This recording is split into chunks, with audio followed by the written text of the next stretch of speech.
Okay, good evening. My name is Seth Aronson from the William Allenson White Institute, and welcome to this evening. Before I introduce our speaker, I just want to thank Congregation B'nai Jeshurun for this magnificent venue and their staff for all the help in putting on tonight's event.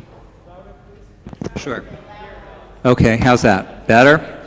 Okay, so I was just thanking B'nai Jeshurun and the staff for all their help in putting on tonight's event. The sibling dynamic is a complicated one, and the Bible is replete with tales of siblings and their conflicts and passions, both loving and hating. Miriam and Moses are no exception. There is, of course, the famous narrative of Miriam speaking about Moses' wife, described as a Cushite woman who Moses had separated from, about which I think we're going to hear a little bit later. Another Talmudic passage describes other features of their relationship. At the beginning of the Exodus story, when the infant Moses is placed in an ark of reeds and set on the river, Miriam, quote, stations herself at a distance to see what will become of him. Because she displayed patience, watchfulness, her good deeds are rewarded later. When she is afflicted with leprosy as a result of her speaking ostensibly ill about Moses' wife, the entire nation patiently waits. They station themselves from a distance as she is afflicted with leprosy and must be sequestered apart from them outside the camp for 7 days until her skin ailment is healed before they travel. As the Talmud states, and of course later Shakespeare, measure for measure. Just as Miriam was a patient watcher, so too will the children of Israel patiently wait for her. There's a further feature that connects them, one that Dr. Zornberg has illuminated in her writing. After the Red Sea is split and the people of Israel cross over, it is Miriam who at the shore leads the people in song. She leads them, as the text tells us, with a tambourine. Of course, biblical commentaries ask, how did she happen to have a tambourine? And one answer given is that her faith was unwavering. She was so convinced that the people would be saved and would lift up their voice in joyous song that she carried a timbrel with her. And as in his infancy, Miriam is a witness at the water, here too, to a critical event in her brother's life. Water is central too to Moses. It is his tragic sin of striking the rock instead of speaking to it in order to bring forth water that causes him to lose the opportunity to enter the promised land. Water then is a key association for both Miriam and Moses. Moses is saved by the water, as it were, when he's placed in the basket of reeds to be discovered and given a new lease on life by Pharaoh's daughter. Later, Moses does not afflict the river with the plagues of blood and frogs because, as the Midrash tells us, it is the water from which he was saved, and gratitude must be acknowledged, hakarat hatov. The well of water that accompanies the people through the desert for 40 years is associated with Miriam, and it is, in Dr. Zornberg's words, quote, a song line through the wilderness. In always being with them, the well evokes connection, the line that joins the disjointed experiences of transcendence. Whatever the meaning of this mysterious connection of water in the desert and wilderness, it is a theme that joins the two siblings, featuring prominently in both their lives. Does water represent the womb, the amniotic fluid from which brother and sister came? Is water a power that can be harnessed to save, as in quenching the thirst of the people as they wander in the desert, or to destroy, as it does the Egyptians? It's clearly a theme that unites and divides them. It is both the life-saving well of Miriam and the tragic undoing of Moses' life, as his striking the rock to draw forth water instead of using language to achieve the same result, ultimately is what keeps him from seeing the culmination of his life's work and entering the promised land. Whatever it is, it only serves to highlight just a few of the complexities inherent in this complicated and yet in many other ways perhaps typical sibling dynamic. And I know we all look forward to hearing more about these fascinating characters from Dr. Zornberg. It is indeed a personal pleasure for me to introduce Dr. Avivah Zornberg. I have always felt that listening to Dr. Zornberg is like listening to a symphony. Here, the text section, if you will, there, the traditional biblical commentaries, another section of psychoanalytic thinking, there, literary criticism and philosophy, an echo of Hasidic masters, with the result being a true work of art. Dr. Avivah Zornberg is an internationally renowned and much-loved teacher and writer. She is the author of 5 books, which have been the recipient of major awards, and she has influenced countless people all over the world. So I hope you will join me in welcoming Dr. Avivah Zornberg.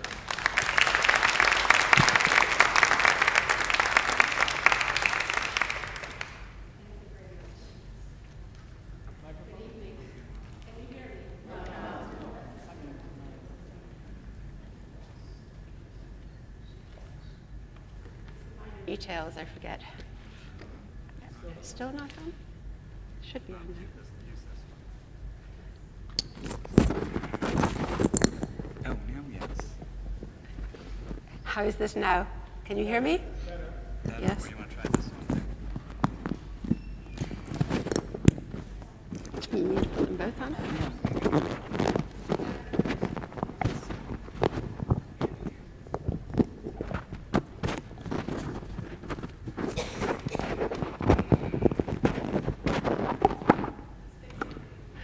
All right, how's that? Can you hear me well? Not well. Sorry.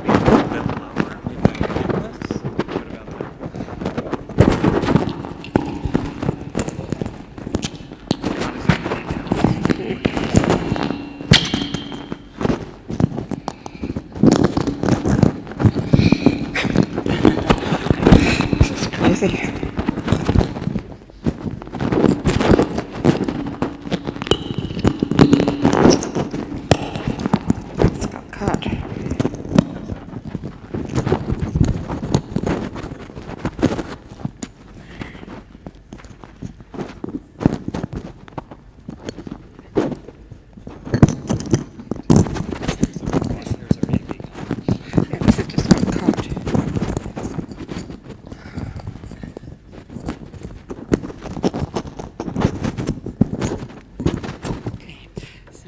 Best place to put it. Your shirt instead of the chain. Yeah, it was on the shirt.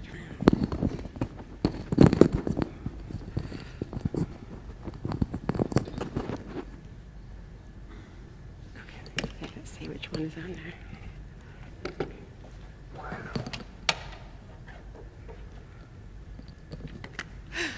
Okay. So can you hear me now?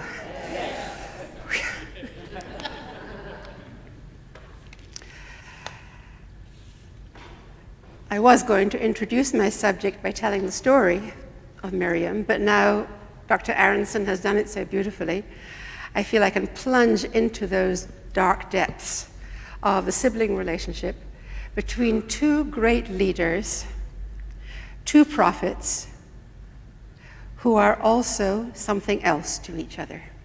The simple way of putting it is they're brother and sister. But that is to oversimplify, because these 2 have a unique history. And it's unique in the way that every sibling relationship is unique, and then some. What are we talking about here? I want to say, by way of starting, that this is a drama. The story of Miriam is a drama that falls into 3 distinct acts. There are 3 times that she appears, and then, as it were, disappears after each one. They don't seem to be continuous. The first act deals with how she stands by the river to watch over her baby brother, who is in a box in the river, a little teva, a little box in the river, lovingly padded and upholstered by his mother, but nevertheless in the Egyptian river, in the river of death, which is where Pharaoh had decreed that all baby boys go to find their death.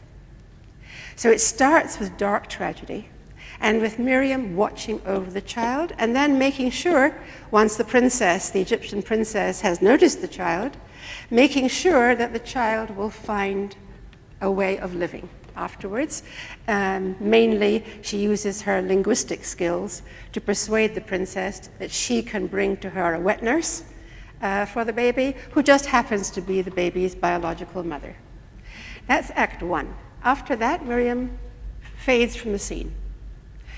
He turns up again at the Red Sea. When Moses sings a song, Miriam sings a song with women, other women, and with timbrels and with dancing. That's Act 2. Fade out. And then, a long time later, the people are in the wilderness. They have begun already to argue and to quarrel and to rebel. And there is a mysterious episode in which Miriam speaks against Moshe. And what I want to begin with is this third episode, which is a very troubling episode. I don't think anyone would deny that there are aspects of this story that are deeply troubling, that make us feel rather turbulent about Miriam's fate, about what exactly was it that she did wrong in this episode. And I want to bring to bear on this story not only some psychoanalytic insights, but more importantly, I think, the extraordinary Midrashic commentary on this story, which really has less connection with the apparent text of the story than almost any other Midrashic narrative. You'll see what I mean in a minute. So now I'm looking at chapter 12 of the book of Numbers, and this is Act 3 of Miriam's story, and we will flash back.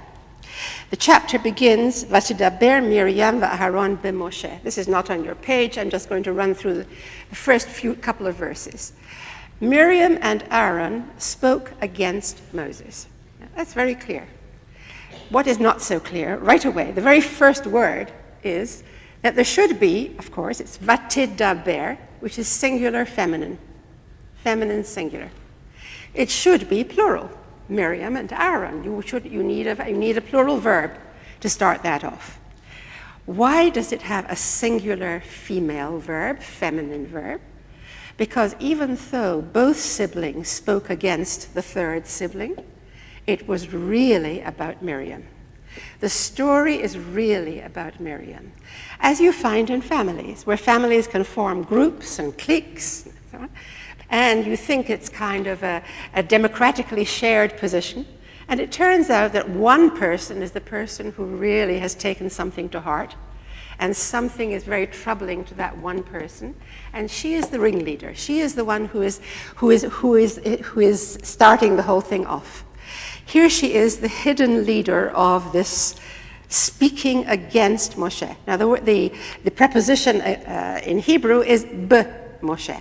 Simply the letter B.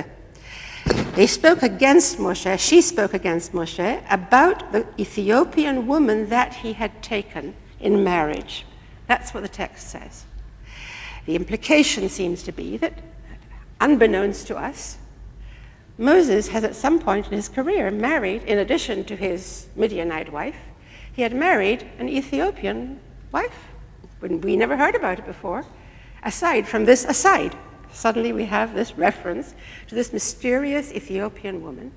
And not only that, while you're still reeling slightly, the text repeats it. In case you hadn't quite got it, Ki isha kushit lakach. Because he really did marry an Ethiopian woman. So that expression that he married an Ethiopian woman is given us not once but twice to make sure that it really sticks. To make sure that you are fully affected by the mystery of it. What are you talking about? What Ethiopian woman? Now the word lakach, that he had taken her, is the ordinary biblical word for marrying. So we're not talking about anything else, we're talking about a marriage. It's a kind of a marriage that has been unknown to us up to this point, and we'll never hear about it again either. Now that, right away, strikes a certain tone of what I would call repressed content.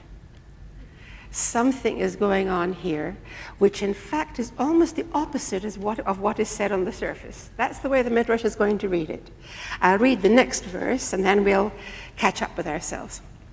And they said, right, what was it they said against Moses? They said, Harak ach b'Moshe diber Hashem. Was it only through Moses that God spoke? For indeed, he spoke through us as well. Now, what are they saying? Was it only Moses who was a vehicle of God's prophecy? We too have been vehicles of God's prophecy.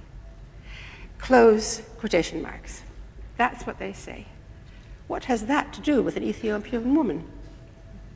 It seems there are two different causes for their speaking against Moses. One has to do with their being annoyed about a woman he'd married, in addition to his wife. But they don't talk about that at all when we actually hear them speak. All they say is, basically, we are just as much prophets as he is. And there you hear the famous sibling envy, loud and clear. Right? God only spoke through him. He spoke through us too. And you have it really very cleanly presented. It's a kind of clean representation of that thing we call sibling envy. But what has it got to do with an Ethiopian woman? And since we have here some kind of meeting of two different stories, what are we going to do about that? So there is those commentaries who like what's called pshat. Pshat is they don't like to have recourse to Midrash. They actually think that using Midrash is a way of torturing the text. The Ibn Ezra, other pshat commentaries say, leave us alone with all your fantastic Midrashic narratives. You know, there is some evidence, there is some kind of document, there is a chronicle that's called the Chronicle of Moses, our teacher. They can actually cite it, which suggests that at a certain point in his early career, Moses did, in fact, go to the land of Ethiopia, spent 40 years there, somewhere in among his early history. There was a 40-year period. He spent 40 years there, and he married the queen. That's sort of by the way. And we never get to hear about it in the text of the Torah until this point. All I can say about that kind of pshat commentary is that perhaps we might be better served to look at the Midrash. Because here, in order to achieve what's called a historical, straightforward, believing what the text says, it says he married an Ethiopian woman, so we have to make sure we can find a historical pocket for him to have actually done that. What does the Midrash do? The Midrash doesn't try to historicize it, doesn't try to say, yes, he actually married an Ethiopian woman. He treats the language of the text as if it is full of hidden meaning, as if what is said on the surface is not the same as what it really means. For instance, this Ethiopian woman, and you can see Rashi, number 1 on your page, and we go into the textual basis for all this. Number 1 on your page, this is Rashi, the premier commentary on the Torah, on the Bible. First of all, Rashi comments that she was indeed, Miriam was the ringleader, and that's why the text puts her first in the way that we've noticed. And then Rashi, without warning, goes off onto an unexpected question. And how did Miriam know? I think you have to fasten your seatbelts at this point. How did Miriam know that Moses had separated from woman? In other words, Perash min ha'isha is a way of referring to celibacy. How did Miriam know that actually, how did Miriam know that Moses had separated from his wife, from his one and only wife?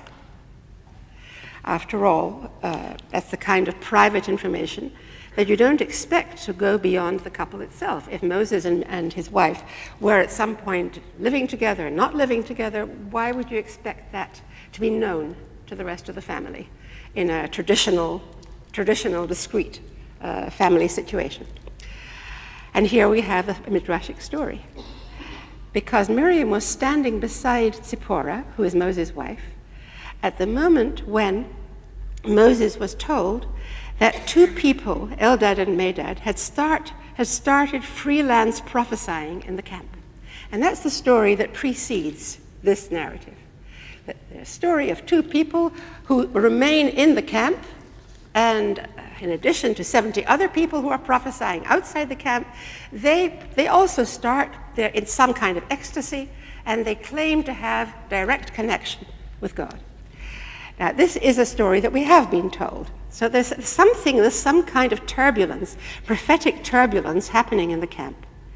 And when Miriam hears about it, when Moses hears about it, Zipporah hears about it, Moses' wife hears about it, what is her immediate reaction? This is very intimate. This is really the stuff of intimate scenarios.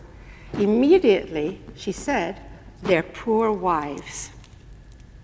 What's going to happen to their wives if these two men have niskakim l'nevuah?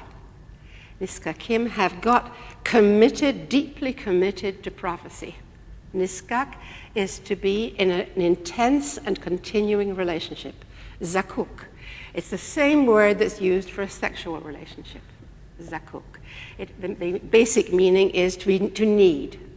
To be in a situation of mutual, I don't know how one would put it politely, but somehow satisfaction of needs. One kind of need is the sexual need, the need between husband and wife.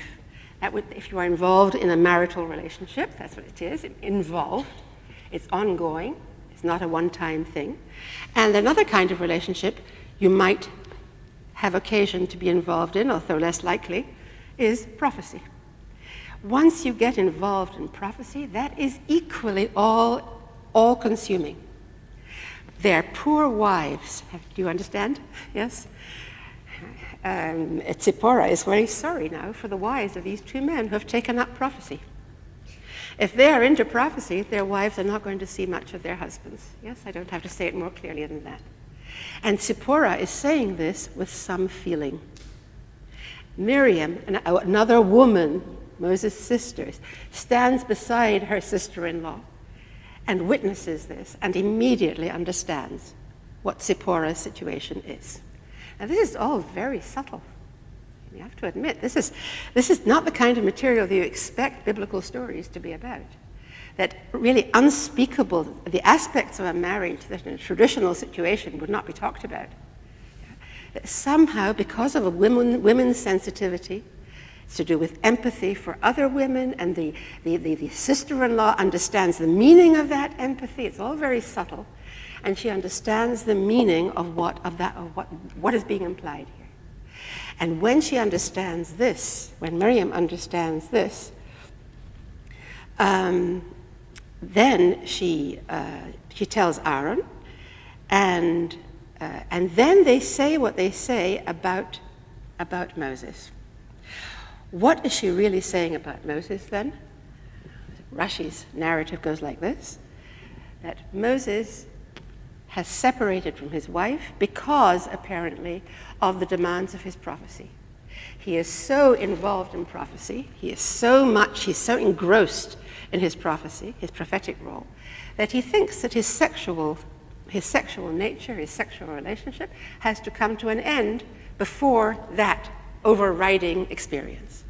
Who does he think he is? Now, it doesn't say that in the text, but just to make things clear, that's what Miriam and Aaron feel jealous of.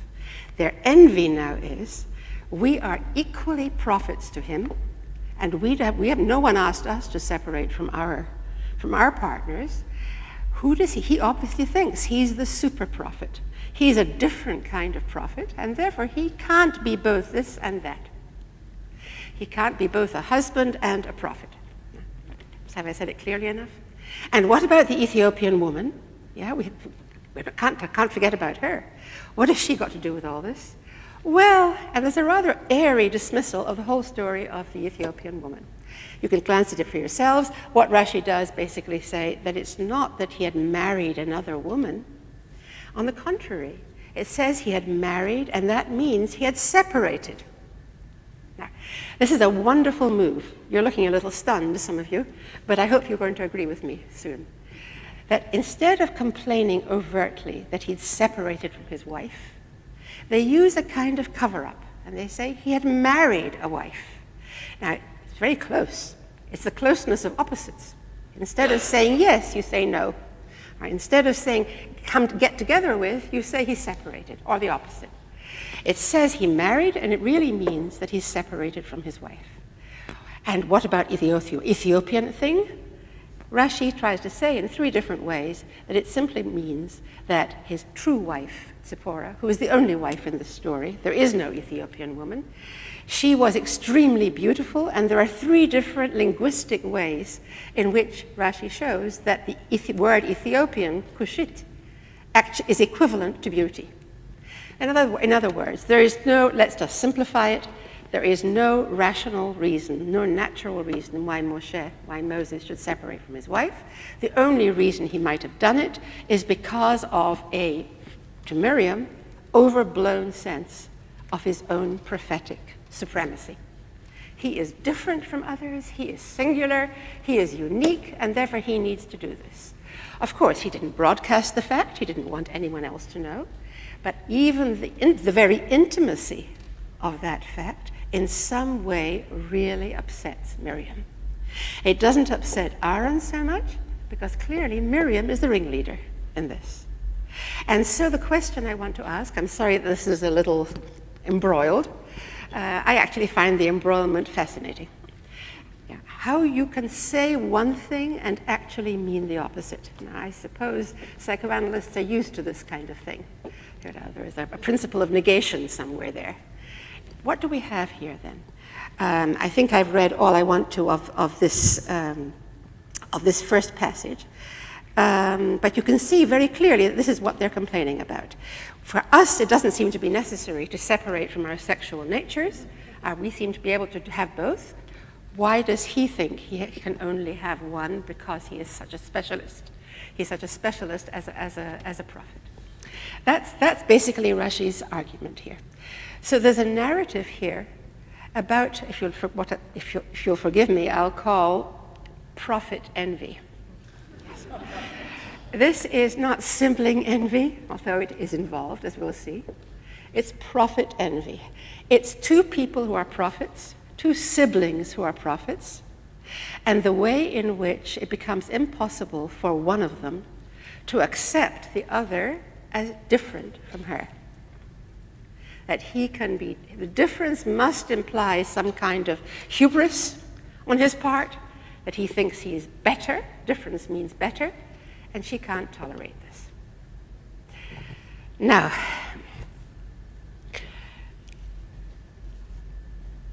why is Miriam so very upset at the idea that sexuality and spirituality don't go together? Can I put it like that? After all, in a way we could say it's a very Jewish sense of things. In general, we say, as in contradistinction to other religions, in general we like to say that the Jewish way is to live a life of normalcy. That sexuality is part of it, and if one is spiritually gifted, everything can live in harmony. One doesn't have to live a monastic life. But I don't think the reason that Miriam is so upset has to do with dogma, with theological dogma. I don't think she's arguing for the truth of Judaism at this point. She's arguing from a very deep sense of what is right, of the way that she thinks that a human being should be with God and other human beings in the world. And where do we see the primary evidence of that? Where does that story of sexuality and spirituality begin? That story of the conflict or the tension, that you have to give up something in order to achieve some kind of larger good. It begins in Act 1 of Miriam's life. What happened in Act 1 of Miriam's life? By the time we see her by the river, watching over her brother, according to the Midrash, again, according to this X-ray reading of the text, much has happened already. What has happened is that the baby Moses has been born to a father and a mother who had separated from each other to make sure that no babies are born. Is this familiar material to you? Can I have a hand sense of who is familiar with this midrash? All right, so let me elaborate on it. If you go back to the beginning of Exodus, there you read how a Levite man went and took a Levite woman, meaning in marriage. And the question there too, the same question that comes up. Why make a big point that he married her? People marry people, you don't have to make a particular point of it. A Levite married a Levite. And again, Rashi will say, you only make a big deal of someone getting married if, in fact, there's been a separation. If there's a tension of some kind about this marriage, it's not just all in the way of the world that people get married. What had happened, Moses' father, later called Amram, we don't know his name at this point, let's just call him the father. The father, who was a leader in the Israelite people, had heard Pharaoh's decree that all boy children will be killed, will be thrown in the river. And he makes a judicial decision as the head of the Israelite people that in that case he will separate from his wife and all other men should separate from their wives so that no Jewish boys will be born, no Israelite boys will be born and killed. Now that's a very difficult decision to make. It's not a decision you make lightly. But in certain dire circumstances, he feels that that's a justified decision, and he separates from his wife. And then, for some reason, he reunites with his wife, and that's when Moses is born. Moses would never have been born, according to one version of this story, if the father's decision for celibacy had been allowed to stay in place. Who is it who persuades the father? With extraordinary audacity. I mean, this is not the role of daughters, to go and tell their fathers, I really think you should get together with mommy again. That's not, I don't think even in the most modern situation that would be regarded as normative. She tells her father, she shines her light upon her father. It's a wonderful midrash. She shines the light of her face upon her father, and she says to him, I know that a baby is going to be born. I have been given a prophecy. And here is a hidden prophecy. There has been no reference in the text to this prophecy. God has told her that a baby will be born in this family who will save the people. And when her parents separate, she shines the light of her face against her father, and you can see some of this in number 2 on your page. Actually, it's not in number 2. No, we'll come to that in a moment. She shines the light of her face upon her father, and she says to him, your decree is worse than Pharaoh's. Pharaoh is always issuing these genocidal, harsh decrees. You're even worse. Now, that's a provocative way to talk to one's father. It's a kind of it's a sharp rhetorical move. You are worse than him because you are decreeing against all children. He decreed only against male children. And because you're a good man and he's a bad man, that makes it even worse. Because if you make a decision, it may very well hold. Bad people in the end will fall by the wayside. And she makes him feel, it's not that he didn't know beforehand that if you separate from your wife, you're not going to have any children. All right, he didn't need to be told that. What is Miriam telling him, actually? She's presenting him with a kind of ethical mirror. And she's saying to him, you are in the same camp. You are in the same camp, anti-life camp as Pharaoh. You are preventing all children from being born. And of course, she's sidestepping all the difficulties that her father had to take into account. And she is simply making a very clear ethical statement. And what do you know? Her father listens to her. So clearly, she's a very impressive young woman. And she speaks with a certain power to her father, which means a kind of reversal of roles. That she is telling him. And he reunites with his wife, and a child is born. Now, what a history to have by the time she stands by the river. What has happened? Now we can look at number 2, and you can see the Midrash filling in between these 2 stages of the story. Vatetatsav achoto mirachok. He is in the river, her baby brother is in the river, and she stations himself. His sister stations herself, stands staunchly at a distance. Why did she stand at a distance? Now, Did it ever occur to you to wonder that? Wouldn't it have been just as effective for her to stand nearby and watch the baby? Why did she have to hide? Why is she at a distance? And there follows this story, which I will paraphrase now and tell briefly. Miriam had prophesied to her father that this baby would be born and would save Israel. When the baby was born, the whole house was filled with light. Now there's very satisfying evidence of a true prophecy. No one is in any doubt that this baby is the Savior. The house is filled with light, and her father then rose up and kissed her on her head. So you have this very gratifying scene of a prophecy being fulfilled. Her father kisses her on the head and says to her, "My daughter, your prophecy has been fulfilled." Now that is closure. Yeah, that is the divine comedy. All is well. Unfortunately, that's not the way things end. That's the way they begin. After that, things get so bad that the baby has to be put in the river. They can't hide the baby any longer. The baby is crying too loud, however you want to put it. There's no hiding the baby anymore. And the baby is put in the river, and at that point, her father, in this version it's her mother, but in another version it's her father, smacks her on the head. I'm sorry to say, yes. In other words, gives her a little tap. I don't think it's a brutal attack. He gives her a disapproving tap on the head and says, "Nu, so, where's your prophecy now, my daughter?" In other words, the prophecy was fulfilled when all was going well. The prophecy becomes hollow when all is going badly. And she now has to bear the burden of being a false prophet in the presence of her father, who has been persuaded by her to act according to her prophecy. And here she is in this it's a terrible situation for a daughter. For a daughter who knows the strength of her prophecy. She still knows that she is a prophet, and her father puts her at a distance. Now that is the move that this midrash makes. She stands at a distance implies not a distance from the river, at a distance from home, that she has been somehow sent to Coventry.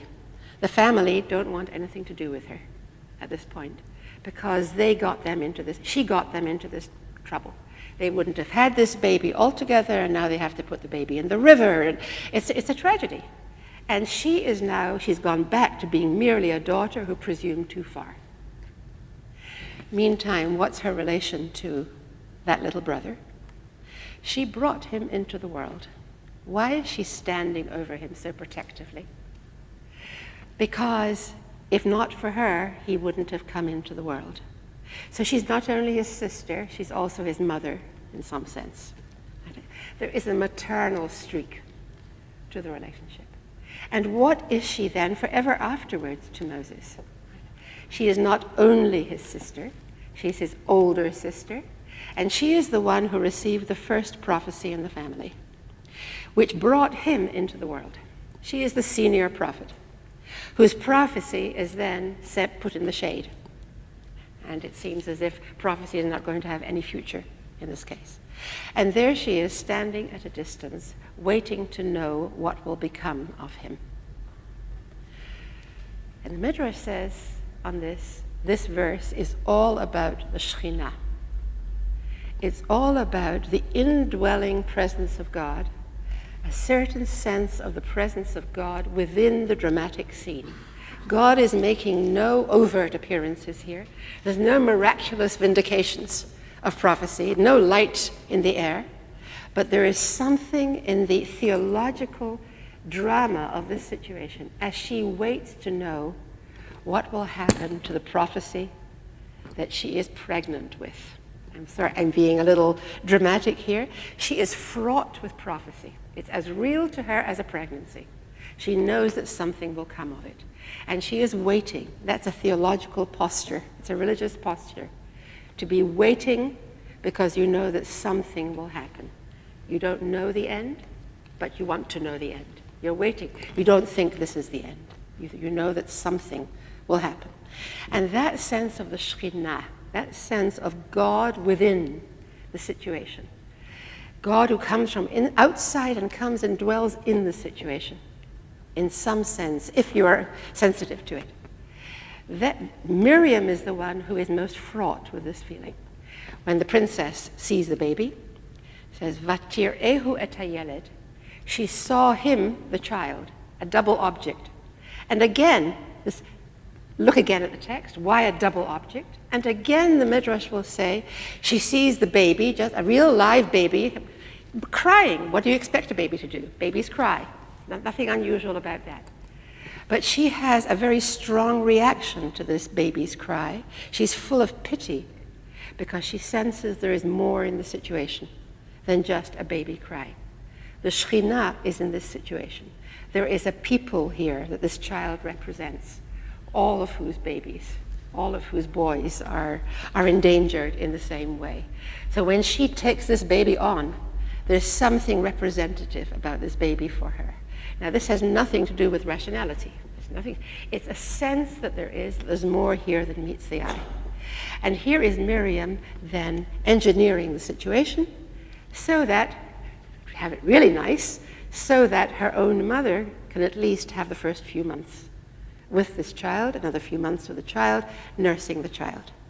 And once that has been achieved, then the baby is brought to the palace, and the princess becomes effectively the mother of the child. It's very clear that the mother plays no more role anymore. But Miriam does, because once a prophet, always a prophet. Once you've carried that sense of destiny with you, you know that you don't know. You know that there's something that you most significantly don't know. You're aware of what's the word I want? Someone help me. Impalpabilities, of something growing here. Once you've had that experience, and then you've watched your baby brother, who you brought into the world, you watch him growing and outgrowing you. He then becomes the prophet.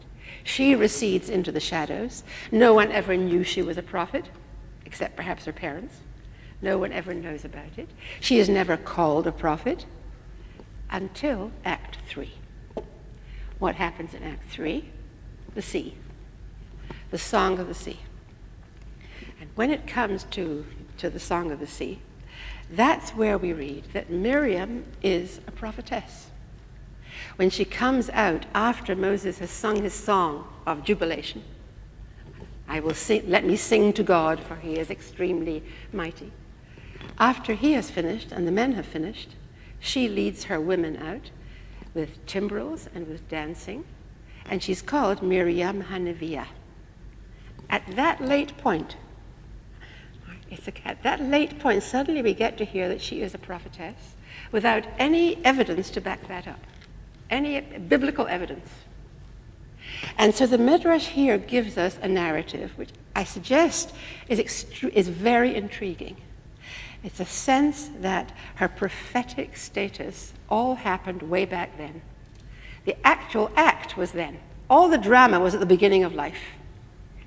It didn't happen any time close to now.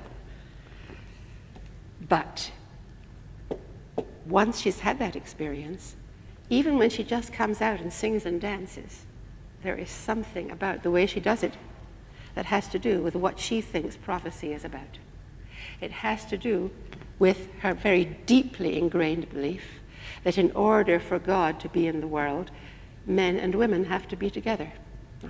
It's a Kabbalistic belief, it's a mystical belief, that the male and the female, if any of you are familiar at all with these ideas, that the male and the female can't be exiled from each other. They can't be estranged from each other. The male and the female have to be together if there is to be redemption, if there is to be the fulfillment of prophecy. And she has this extremely, what can I call it? It's more than a prejudice. It's an orientation. It's a basic orientation that insists on these two things going together. Why does Moses think that it's necessary to be an ascetic, to be, what's the word I want? To be celibate, to resign himself to a life without without marital relations, it must be because he's got something wrong. He's got it wrong. God can't really want this. Now that I'm calling prejudice, or that orientation on the part of Miriam. Where do we go with that now? When we come to the Song of the Sea, the question is there are two songs. The men sing and then the women sing. The men sing, it says, As Yashir Moshe. Moshe, at that point, at the point where the Israelites are walking on the dry land in the midst of the sea, which is, of course, a miracle, that the sea has parted for them, and they are two walls on either side of them, leaving them with safe passage through the sea. Meantime, behind them, the Egyptians are tumbling into the sea because the walls have collapsed onto the Egyptian armies. At that point, as they're still walking in this narrow passage through the sea, the Israelites start singing. Now that's one interpretation of the timing of the song. If we ask, when did they sing this song of triumph? You might think that the right time to sing a song of triumph is when you're home and dry, when you're out of the sea, when you're on the other side and you know that you're safe, it's definitive, and then you sing a song of gratitude and triumph. But there is among the commentaries, there's a very strong opinion, which I like, that they sang the song while in the midst of the sea. B'toch hayam bayabasha. In other words, paying equal attention to the fact that they're in dry land and to the fact that they're in the midst of the sea. There is something about a world between death and life. On that narrow corridor, what are they going to do in this moment somewhere of hope and anguish as they hear the Egyptians dying behind them? And they have, again, according to Midrashic glosses, they have a very human sense of empathy. It's a kind of primal sense that we are no better than they are. They are human, we are human, the same thing could happen to us. In other words, they don't feel in the least bit secure. And in that moment, as Yashir Moshe, Moses decides to sing a song in the future tense, as Yashir, as Allah belibo sheyashir shira. He determines that that's what he wants to do. And a song is sung then which has about it something of that two-voiced nature of kind of tension between fear and hope, between celebration and the sense that death is half a step away, that there is not. Now, in that is where music comes from, I want to say. Where does this song come from? One of the great Hasidic masters of the 19th century, the Shem Shmuel, asks a rather odd question. He says, how come they all sang in unison, the same words, the same melody? They hadn't practiced, they hadn't rehearsed. How did they all know what to sing? It's as if suddenly everyone has a kind of intuitive sense of what to sing. And he answers, and I think he means it very seriously. What he says is something like this. He says the song didn't really come from them. The song, again, came from elsewhere.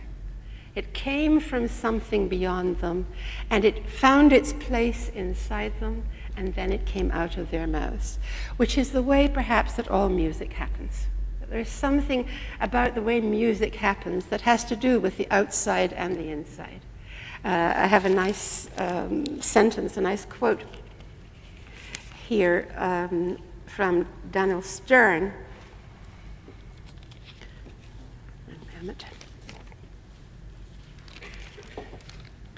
He says, the more fully one's experience is our own from deep inside us, the more it usually feels as if it comes from elsewhere.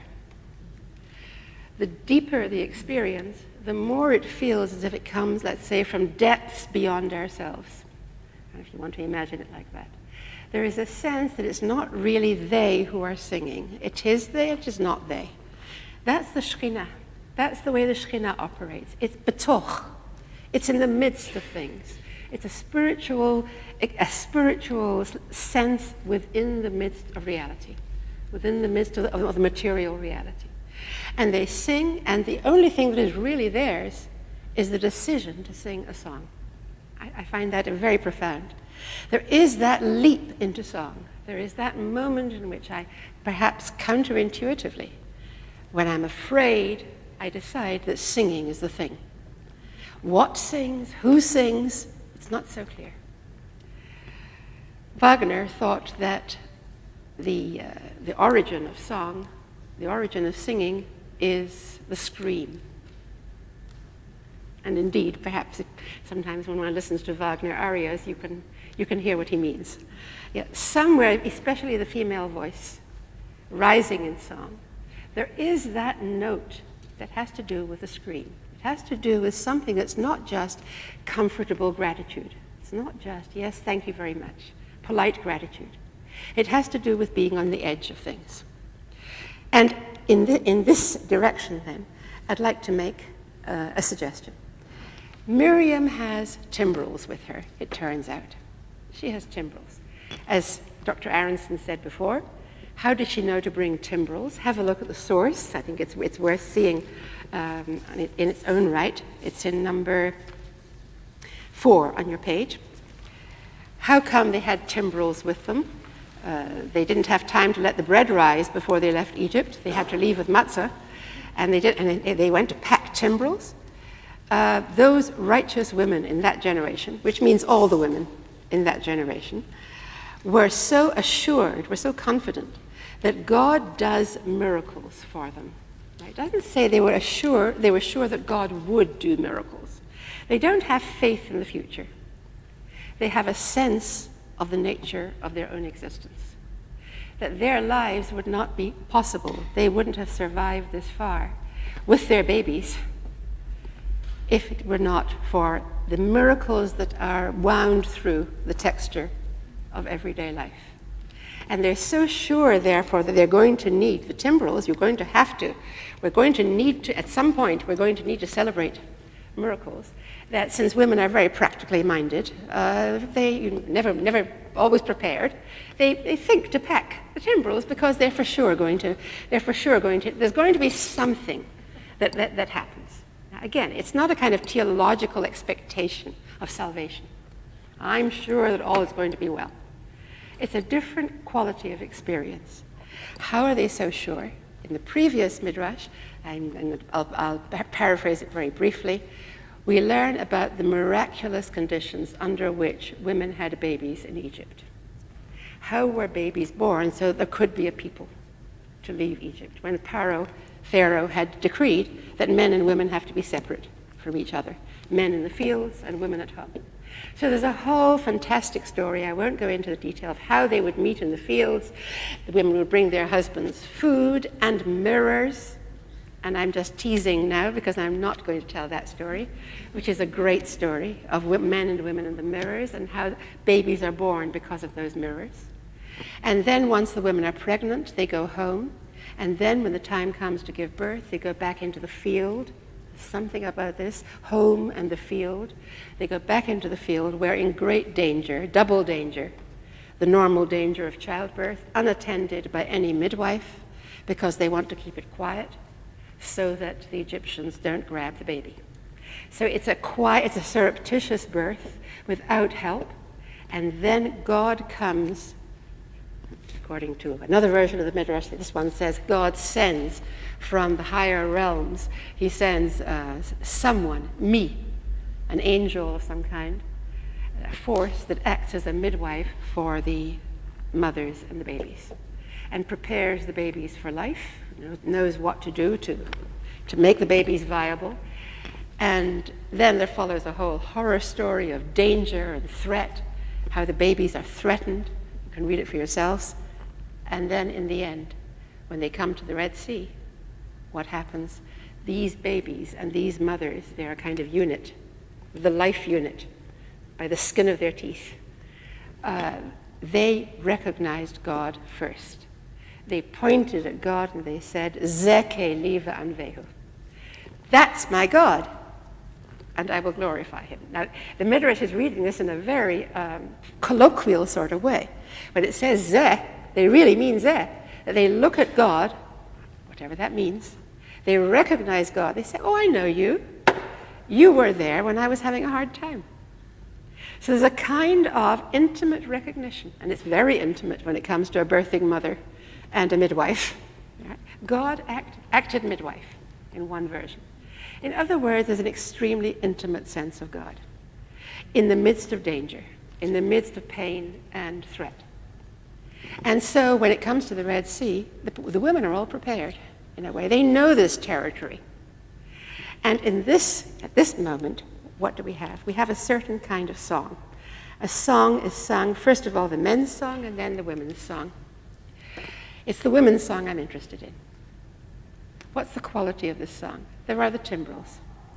There is the fact also that Miriam is called Miriam. Why was she called Miriam? What is the source of her name? And the suggestion in the Midrash, rather provocatively, rather poignantly, is that she was named for the embittered lives of her people. Vayimareru et chayehem, the text says, Torah says, that the Egyptians embittered the lives of the Israelites. It's a way, in one word, really the whole persecution story is told. We don't get too many details of atrocities in the story, you have to admit. You know, if you read the Exodus story, not too many atrocities. So they worked hard with bricks, you know. But you can depend on it, that there was great bitterness. And Miriam was born just then. When she was born, that was in the darkest time of the Holocaust. Born at that time, doesn't it make sense that she would have at some point a song to sing? I would want to say that there's a connection between that kind of melancholy, between that shadow that hangs over one's birth, and a life then of looking for songs to sing. As if melancholy is essential to music, as if that there's something there that simply goes together. So Miriam is the artist, Miriam is the singer, and she is the one who dances and leads her women in a certain kind of dance, a ring dance, a machol. Machol is a ring dance. Why is a point made of it that it's a ring dance? What are we talking about here? And here I want to refer you, before we get there, I wanted to say something else. I'm thinking about music and women and song. Yes. Stanley Cavell, who's a contemporary philosopher, writes in a biographical volume of his called A Pitch of Philosophy. He writes about how, as a child, he asked his mother, who was a musician, and he was a very musical person himself, he listened to operas, and he asked his mother, why is it that operas are so very sad? Why is it particularly that the operatic heroines tend to die? You know, they don't have a great survival rate. You know, often they die.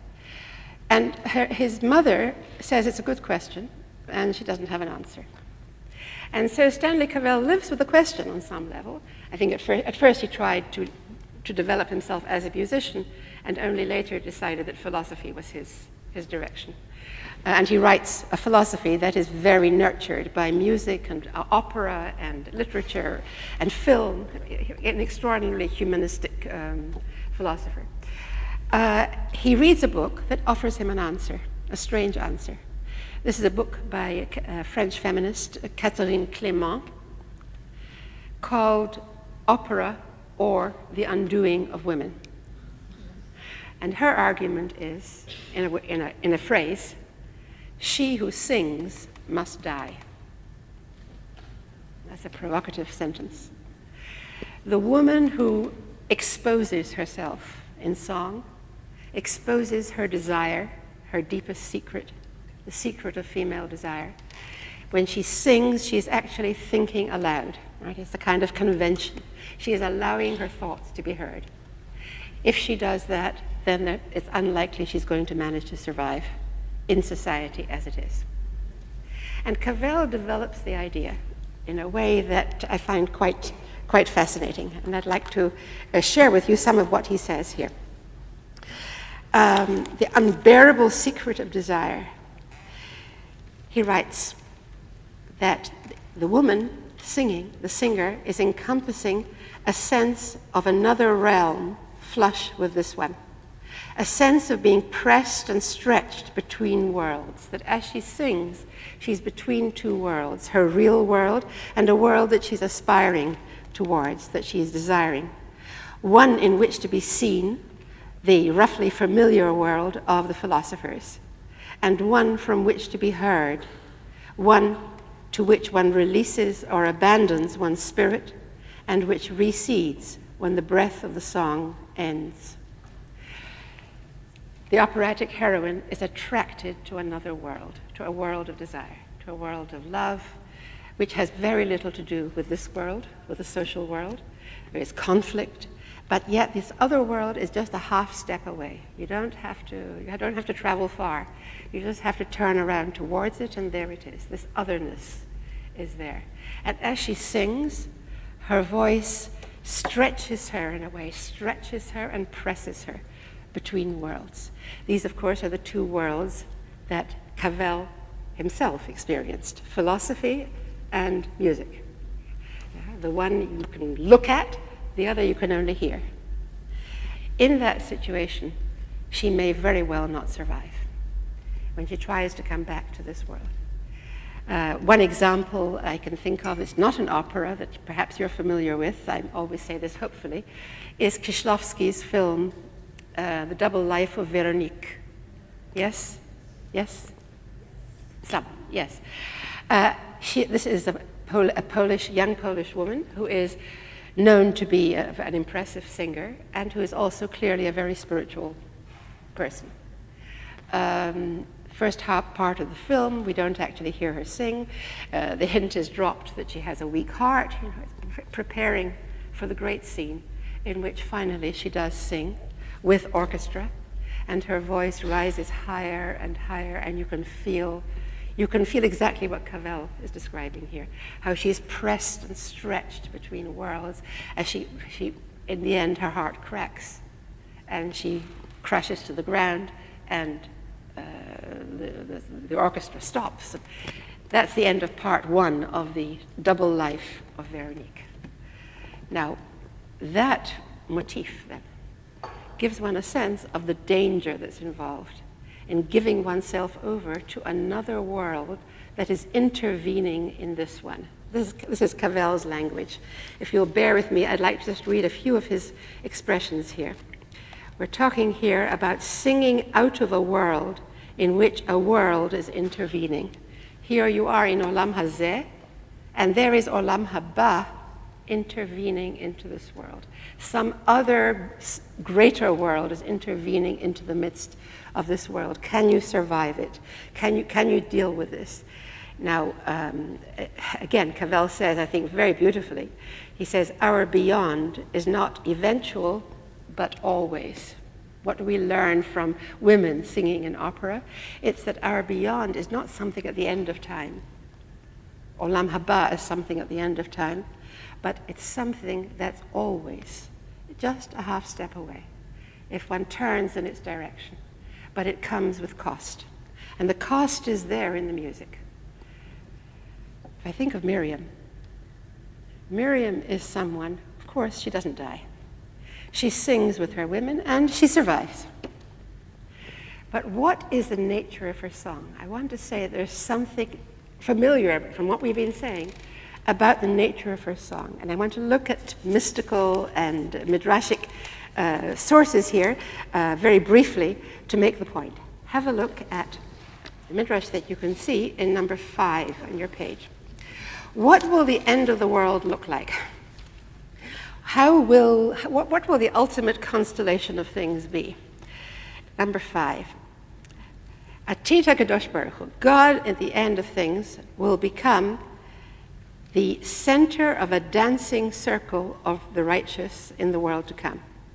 That ultimate world, that ultimate always world, will have God at the center and everyone dancing around him.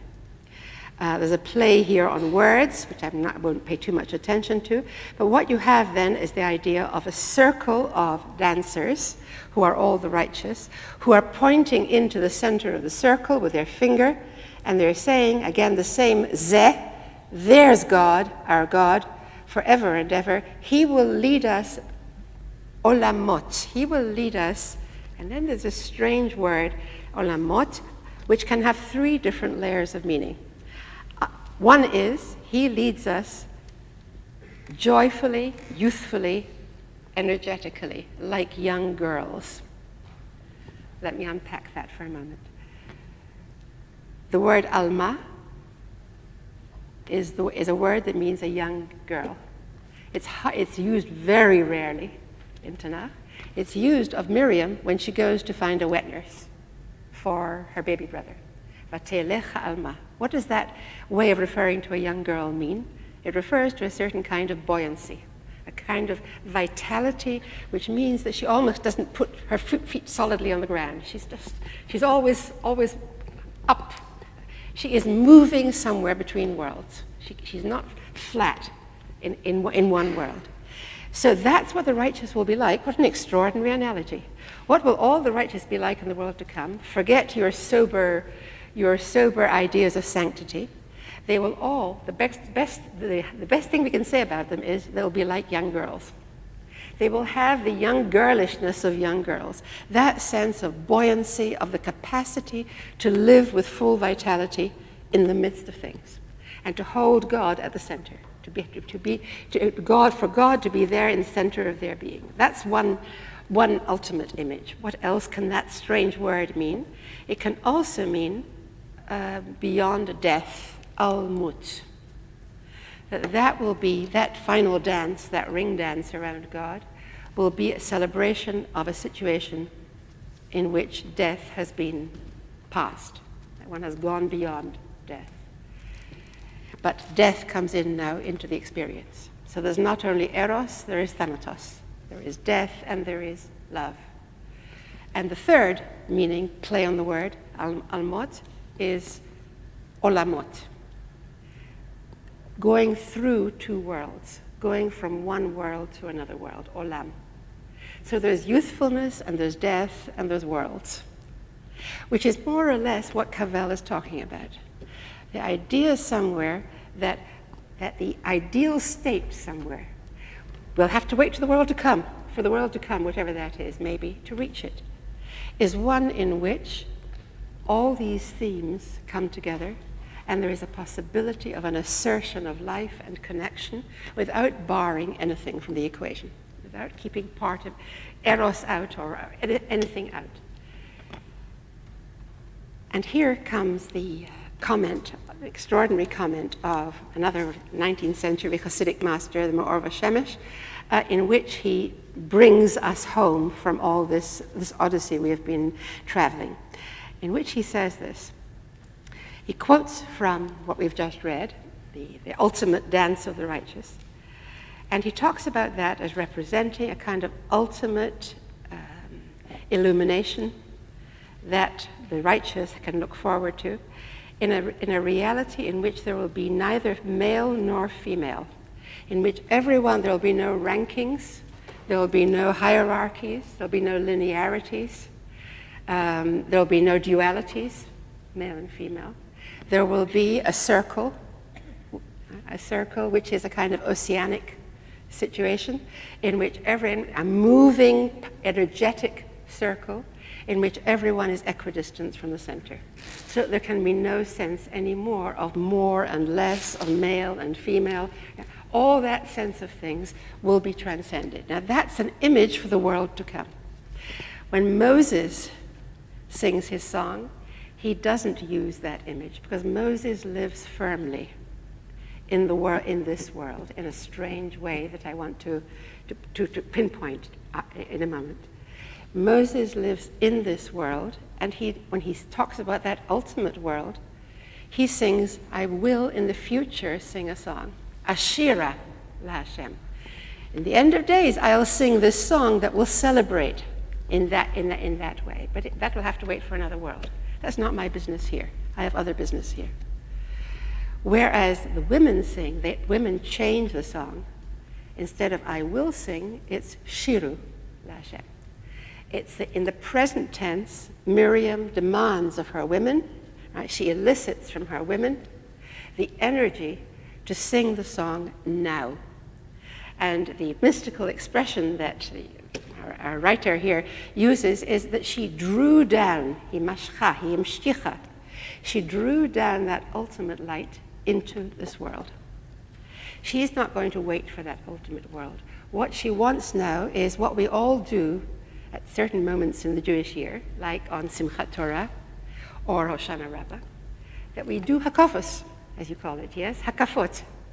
And these ring dances, these mad ring dances in which we're more or less pulling each other off our feet, are influenced by that same secret, by that same esoteric sense that we are now creating a reality. Ideally, we are now creating for the nonce, at least for the moment. We are, as long as the voice lasts, as long as it goes, we are bringing down that ultimate reality, that eventual reality, so that it is here always, so that it's here with us. And that's Miriam's mystical, but very realistic also, way of looking at her fate in the world. That's what she thinks that life is about. Moses must be wrong if he tries to divide things.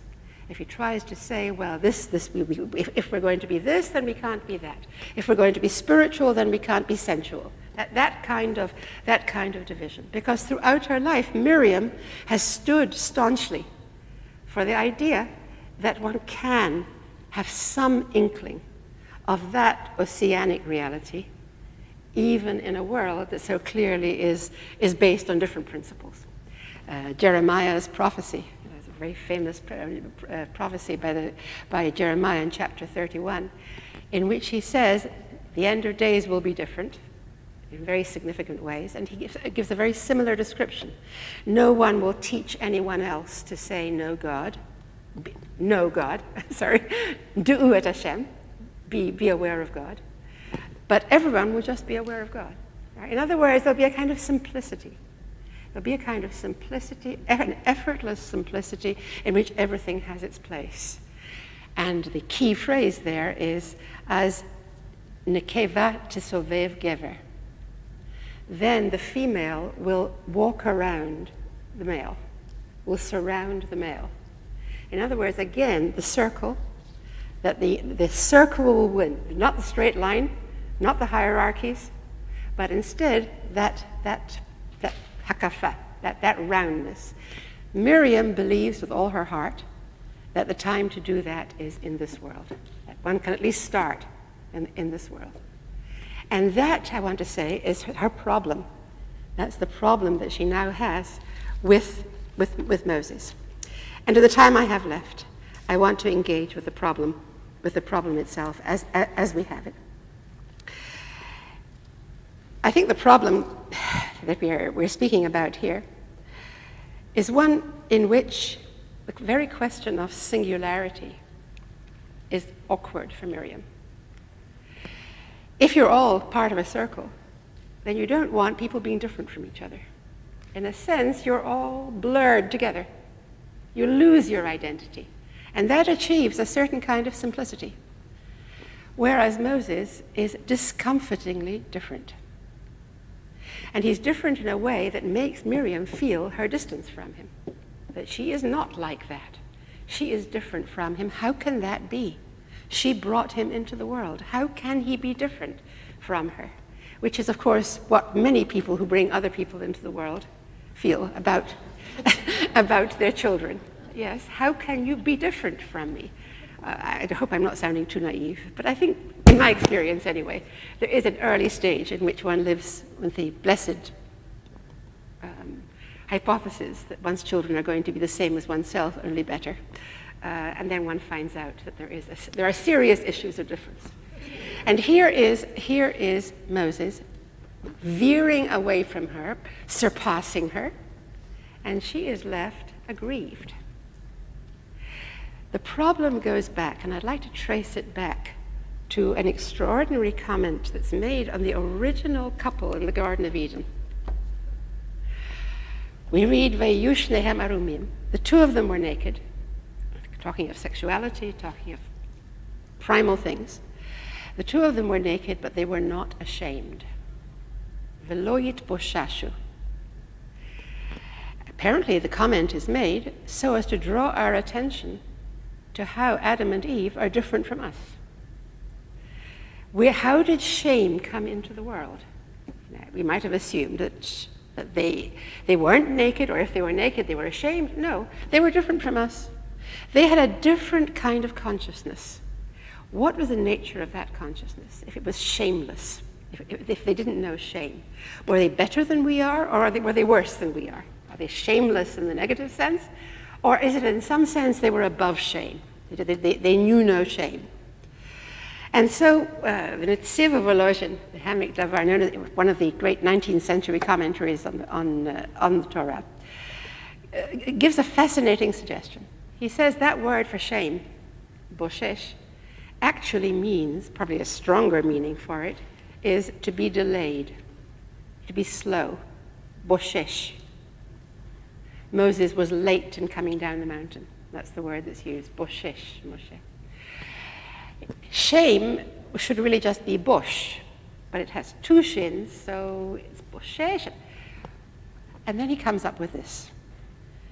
He says that first couple were not like us, because they had no delay, they had no inhibitions in their life, they had no self-consciousness in their life with each other. There was a certain simplicity about their sexual lives. There was no gap between conceiving of a desire, feeling an urge, and bringing it to fulfillment. Whereas the way we know ourselves now, and he writes about this, this is mid to late 19th century. He's a contemporary of Freud. And I don't think he knew Freud's work, but sometimes there are things in the air. There are ideas in the air. And he talks really about da'at enoshi, human consciousness. Human consciousness begins only afterwards. Adam and Eve at first lacked what we now call human consciousness. When he uses that expression and connects it with a sense of time, of delay, of things being complicated, and says that that's what we were talking about, I think what he's really talking about is the unconscious. That is human consciousness. He really means everything in our experience that blocks us, that makes things complicated. We have a desire, for instance, to come close to our partner, and by the time we can actually, a lot has to happen, right? We have to work somewhere to arouse desire in each other. There's a kind of process that has to happen. It doesn't just happen in a flash of fire. When Adam and Eve desired each other, it was a flash of fire. There was no consciousness. There was no expectation. There was no disappointment. There was no memory. All the things that go to make our inner lives and complicate our connections, our relationships. All that was not there. There was a beautiful simplicity at that time. Now, he doesn't say beautiful. He simply describes it. And he says that the same thing is true of spiritual desire. If there was someone who had a connection with God, if God spoke to man, but in fact God didn't speak to man, because he didn't need to speak to man early in the story, because they were one. There was a certain sense of dvekut, a certain sense of being at one with God. What happened afterwards was the struggle, the beginning of the struggle to achieve a certain state in which one can become a prophet, let's say, in which one is inspired to receive God's messages. And so on that vertical axis and on the horizontal axis of relations to another human being, there is the beginning then of effort, of moment-to-moment change, kind of volatility, of not knowing exactly who one is and where one is, and of the need for arousal. He uses that word, hitorerut.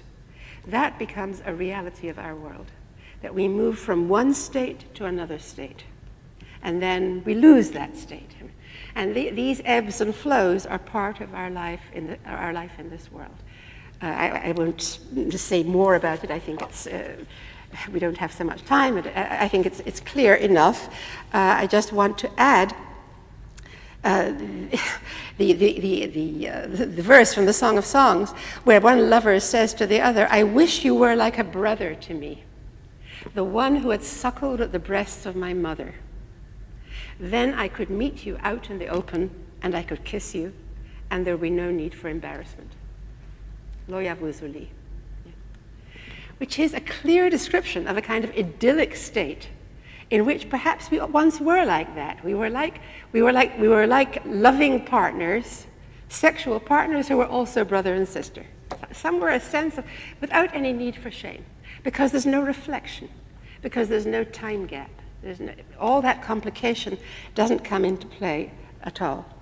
The unconscious rules out simplicity. It makes it very difficult to be simple. I think of Prufrock, T.S. Eliot's poem, "That is not what I meant at all. That is not it at all." Right? He says something and then he doubts what he said, and he's not sure who he is and what he is, and he changes his mind at every moment. In a minute, there is time for decisions and revisions, which a minute will reverse.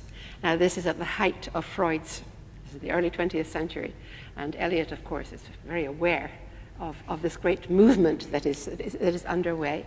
And he writes about this difficulty. Emily Dickinson, in the mid-19th century, has her way of talking about the problem. She says, "I have to wonder what myself will say." I and myself are not the same thing. I can't tell what I am going to say in just 10 seconds. I mean me, yes? I don't know where I'm going to be in 10 seconds, however well I've prepared. That sense of I and myself was split being, and one that I like particularly because I remember how much it surprised me. Joseph Brodsky, the great Russian poet, in a biographical essay, remembers the first lie he told as a child in school in Russia, denying that he was Jewish. And he says, I'll quote what he says, "That was the birth of consciousness." One's first lie is the birth of consciousness. When I first read that, I didn't understand it at all. I really didn't understand what was being said. One begins to know oneself. One begins to know the complications. What comes into play. And in that case, what we have then is a moment now in which Miriam wants to maintain that we are in that state still. What does God do to her? One thing that comes up in the Midrash is this. It's at the end of number 1. If you want to read it in the text, I'll just tell it. God appears suddenly, says Pitom, to Miriam and Aaron. What's the suddenness? Sudden. The word sudden is usually unpleasant. No one wants to be confronted with things suddenly. And the description there is, very boldly, that Miriam and Aaron and their partners are in the middle of an intimate moment. And suddenly God appears and wants their attention. In other words, they get an experience of what it is when the two worlds are there at the same time. And they find themselves crying out desperately, "Mayim, mayim," water, water, talking of water. In other words, the feeling of the need for some kind of interval, something to emerge from one state and to move into another state, to find a space to stand in between, yes, to stand in the spaces, Philip Bromberg's expression, to find a way to hold the two together without their being really together. And there they are now in that unbearable, that untenable sense that they can't hold these two things together. So where do we go from here? I want to draw your attention to one or two sources that I think open things up in an extraordinary way.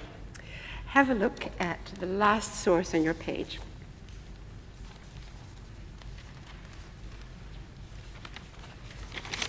Yes, number 10.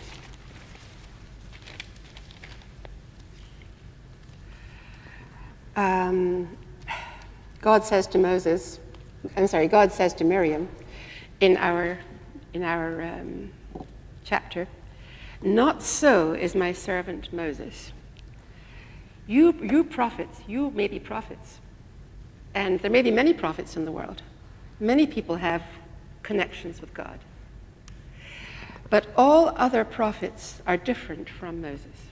Now, that's just what Miriam doesn't want to hear. Lo ken avdi Moshe, not so, dissimilar, otherwise is my servant Moshe. What is the difference? Other people see through visions, through dreams, through fantasies of various kinds. But Moses, in a strange sense, just sees eye to eye with God. There's almost a kind of prosaic reality in Moses seeing. B'chol beiti ne'emanhu. He is faithful in all my house. Biblical expression is very strange. What can that mean? Other prophets are not faithful? And again, an explanation is offered that goes like this.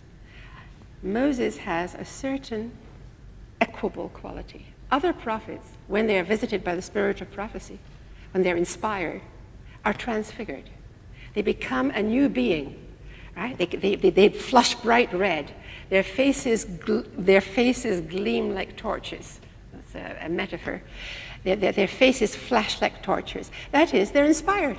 And suddenly they're transfigured and transformed. Moses isn't. Moses is not transfigured when God speaks to him. There is a kind of all in the day's workness about it, because he is not, that's his speciality. That's what he does. That's what he's wired for. And he's wired for it with a certain equableness. Ne'eman means, Ne'eman means stable, stability. Yeah. He doesn't change from one state to the other. But all other people, all other human beings, are creatures of states. We move from one thing to the other. And here in the passage here, an extraordinary suggestion is made by this great Hasidic thinker. And I'll simplify it rather than trying to read it with you. I'll simplify it by saying it like this. As God speaks and describes Moses, there are moments when Miriam senses exactly what Moses sees. That is, she feels fully identified with Moses, and she sees with his eyes, and she knows what it is to be Moses, which is, of course, what she wants. She wants to feel that she is one with Moses, and there is no gap between them. But every time that happens, there is an inflection, and God reminds Miriam, but he is different. And suddenly, her vision, which was a kind of shared vision with Moses, closes off. And she knows, I am me, and he is he. And then it happens again. Every now and then, I find it a wonderful description of something that I recognize in real life. How one can be affected by the radiations of another person. That you're sitting next to someone, you're talking to someone, and suddenly you have a sense that you know what they know. Right? One has this sometimes with teachers. I've had this with teachers. That I feel as if what the teacher is saying is inside me. I'm not listening from the outside, but it's inside me. So the inside and the outside are not so separable. So there are moments in which things come together, but then very quickly those moments pass, and we become very aware that there is a distance, and there is a difference. And there is that movement backwards and forwards. Sometimes one can be so deluded as really to think, if Miriam takes it too far, she really thinks that she is the same as Moses. But actually what happens is that she realizes that she's not the same. It's a very chastening realization for her. It's not what she wanted to know, that she is not the same as Moses. The difference strikes her with full force. But at the same time, and it's a very kind passage, this, it's a very generous passage, because it recognizes the fact that that desire for oneness, what I'm calling the oceanic sense, actually has its moments.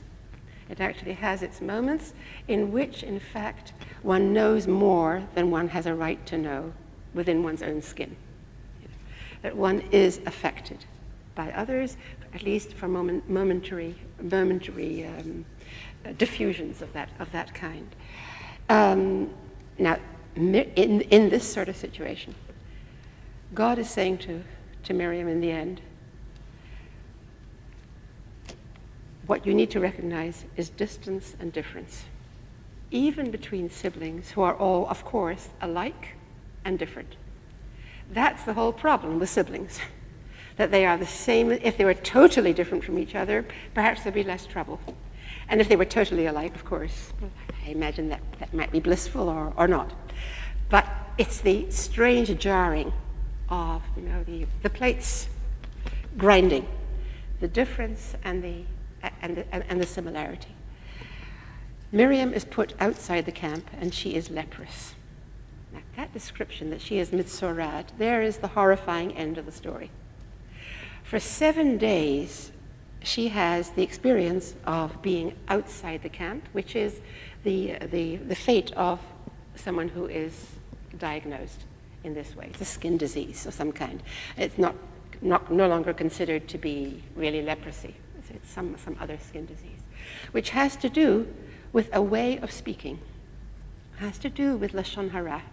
It's classically understood to be a punishment for slander, for a way of talking that attacks other people and tries to undermine other people, to undermine difference. And here I'd like to finish by bringing up a couple of things that I think bring things together.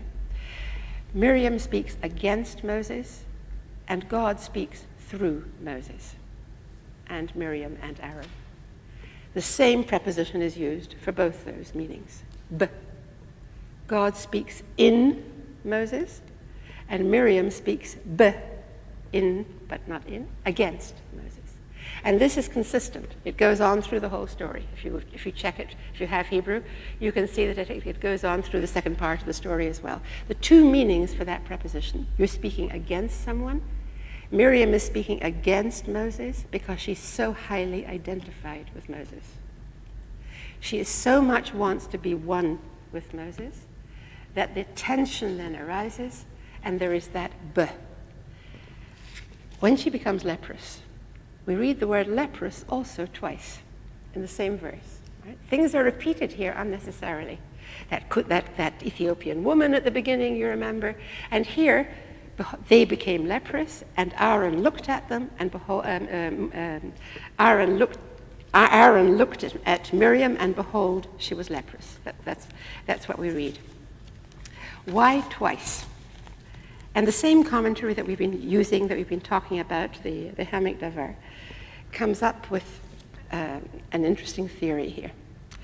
He says the first time is a reference to the skin disease. The second time is a reference to the psychic state of Miriam.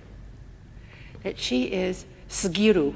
He uses the Aramaic translation for the word leprosy, which means closed off, in some way isolated, shockingly isolated, suddenly.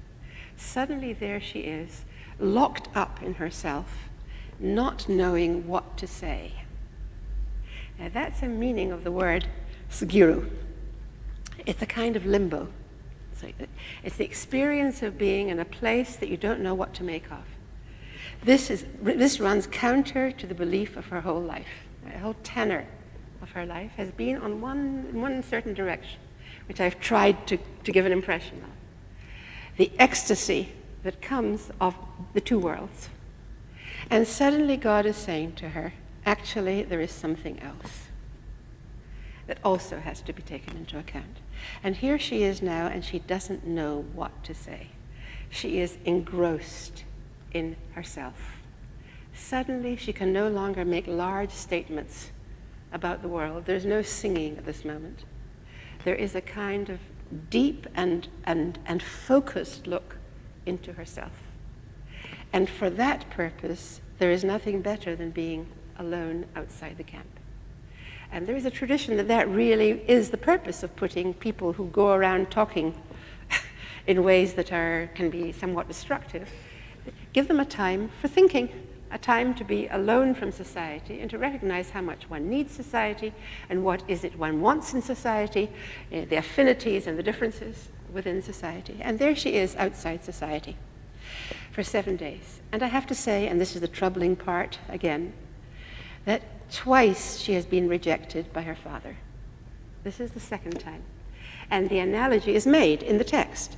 If even her father disapproved of her, the actual text says, if her father spat in her face, it's very harsh, would she not be ashamed? Would she not be confounded in some way? So certainly in this case, where she's gone against something that God wants her to know, she should be alone. She should be isolated. She should feel something.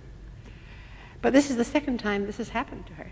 Her father disapproved of her at the beginning and put her far from home on some level. She knew what it is in a father-daughter relationship. It's very intimate. It's bliss when your father kisses you on the head, and it's terrible when your father rejects you, when your father says, no, you're all wrong. You've really got it wrong. And that is now her situation. She's outside the camp. But the people do not travel. Velo nasa ha'am. The people do not travel till she is reconnected with the camp again. And there it's clear that the people can't do without her. And she can't do without the people. But somewhere that situation of isolation is an intermediary situation. It's a bridge situation. The aim is that she should rejoin the camp and that she should become the inspiring Miriam within the camp that she has been. In order to achieve that sense, she will need to achieve a sense of her own uniqueness. If Moses is different from her, even if it means that in some way he's superior to her, whatever that means, that doesn't mean that she has to yield up her own sense of her truth. She has to acknowledge that her truth is different from Moses' truth in this very intimate way. And that makes it possible for her to rejoin the camp.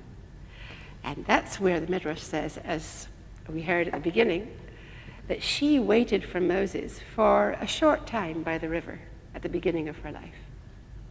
But then God delayed the whole camp in order to give honor to Miriam. Now there you have, again, the meeting of opposites, the paradoxes. On the one hand, here she is shamed, outside the camp, isolated, sent to Coventry, all the things that make us feel tense about Miriam's, what happens to her.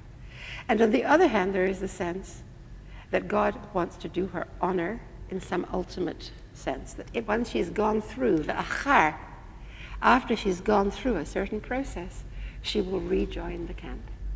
And if that's not what the life of a human being is, then I'm probably badly mistaken in my sense of things. That is, the life of a human being must be, however great the human being, must be certain times, must include certain times where all one's premises become a question, where one asks oneself questions about the things that one most fully held by, where one is driven back into oneself and one doesn't know what to say. From being a very articulate woman, Miriam, we saw, knows how to speak, unlike her brother, who is speechless. She knows how to speak, and suddenly for a moment, she joins Moses in being speechless. Right? So it's an odd crossover. And she, not knowing what to say. Now that's a very embarrassing state of affairs, not to know what to say, but it's a very salutary state of affairs. I think it's quite a healthy state of affairs sometimes to know that I don't know what to say.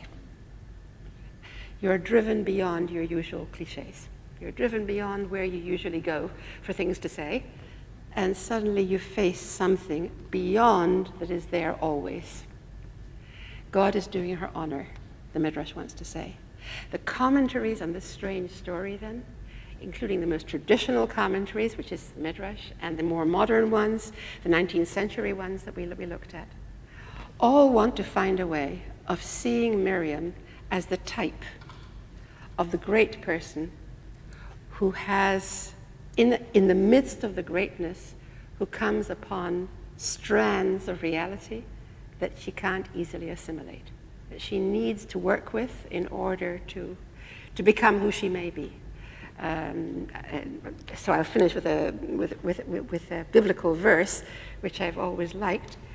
Adam ein tzadik ba'aretz asher ya'aseh tov velo yichtah. This is from from Ecclesiastes, Kohelet. There is no righteous person on earth who can do good and not sin, who can only do good and never sin. Right? It's a rather doleful sentiment from Kohelet. But it's been interpreted in this way. And this is what I like and I want to leave you with. There is no righteous person in the world who in doing good does not sin, does not miss the mark. Yichta, that is. That's the complication of human consciousness. You know, that even as you're doing your best, even as you're doing good things, there is something there of ego, there's something there that you, for most of the time you don't want to pay any attention to because you're doing such good things. These are good things you're doing. But the time will come, and should come, when you begin to ask yourself questions about that chet, that missing of the mark, that misfire, which is inevitably there. There is no way of avoiding it. Ein tzaddik ba'aretz. There is no such thing as a person in the world. And all the heroes in the Bible, they all have experiences of this kind, in the view certainly of traditional Jewish interpretation. Traditional Jewish exegesis wants to bring out exactly that sense of things, that checkered sense of things, that one is not simply on a beam, you know, a kind of saintly beam that takes one straight upwards, that one is somewhere embroiled always in a certain complication, and the complication needs to find times and ways of working itself out. So Miriam is not only a prophetess in that sense, but like Moshe, I would suggest she is Miriam, our teacher. Thank you.